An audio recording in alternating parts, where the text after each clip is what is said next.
హుజరాబాద్ ప్రజలకు అందరికీ నమస్కారం. ఈరోజు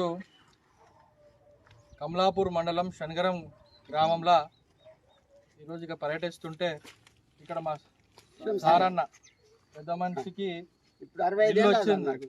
సారన్నకి ఇల్లు మంజూరై ఇంకా ఇల్లు కట్టుకుంటుండ్రు. ₹1,00,000 కూడా మొదటి దఫాలో పడ్డాయి. ఇంకా స్లాబ్ వేసిన తర్వాత రెండో దఫా పడుతుంది. మరి ఇందాకనే ఇక్కడ కౌశిక్ రెడ్డి మా శాసనసభ్యుడు మాట్లాడుతూ ఒక్కరికి ఇల్లు ఇయ్యలే, అటు కొంచెం ఇచ్చిండని చెప్పి నోటికి వచ్చినట్టు మాట్లాడి ఎమ్మెల్యే గారు, మీరు ఎప్పుడో అమావాస్య పుణ్యానికి ఒకసారి కాన్స్టిట్యున్సీకి వచ్చి చూస్తే మీకు అట్లనే కనిపిస్తుంది. నియోజకవర్గానికి 3,500 ఇల్లులు మా ప్రజాప్రభుత్వం ఇచ్చింది. దాదాపు దాంట్లో 60% పైగా ₹1,00,000 వాళ్ళ అకౌంట్లో పడ్డాయి. ఇది వాస్తవం, తెలుసుకో. ప్రతి ఒక్కళ్ళకి దఫల వారీగా ఇస్తామని చెప్పి మాట ఇచ్చినాం.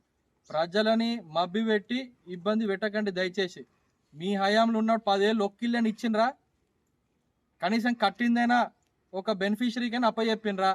మీ డబుల్ బెడ్రూమ్ ఇల్లులు దాన్ని కూడా అతి త్వరలో 1-2 నెలల లోపల అది కూడా మేము బెనిఫిషరీకి ఇవ్వబోతున్నాము, డబుల్ బెడ్రూమ్ ఇల్లులు కూడా. ఇది కాంగ్రెస్ పార్టీ యొక్క చిత్తశుద్ధి. ప్రజలను మబ్బి పెట్టక దయచేసి. నీకేమైనా ఉంటే కళ్ళు తెరిచి ఊర్లో తిరుగు. ఎక్కడికి ఇల్లు కడుతున్నారు? నీ నియోజకవర్గంలోనే నీ ఊర్లోనే వీణవంకాలనే ఇల్లులు కడుతున్నారు, తెలుసా నీకా విషయం? ఇంకోసారి పిచ్చిగా కౌశిక్ రెడ్డి, రేవంత్ రెడ్డి గారు ప్రతి నియోజకవర్గానికి 3,500 ఇల్లులు ఇచ్చిండ్రు. ఇది మొదటి దఫా. వచ్చే దఫాలో కూడా మళ్ళీ 3,500 ఇల్లులు ఇచ్చి నిరుపేదలకు సాచురేషన్ మోడ్లా ఏదైతే ఇల్లు కట్టించేమని మేము మాట ఇచ్చినామో మా 6 గ్యారంటీ, ఇది ఒక గ్యారంటీ నెరవేర్చినాం. మేము సన్నబియ్యం కార్యక్రమం తీసుకున్నాం. సన్నబియ్యం కార్యక్రమం వస్తుందా? సన్నబియ్యం వస్తుంది. ఇందులో మిల్లు ఇచ్చినాం. రేషన్ కార్డు వచ్చింది. 200 ఉండే ఉచిత కరెంట్ వస్తుంది.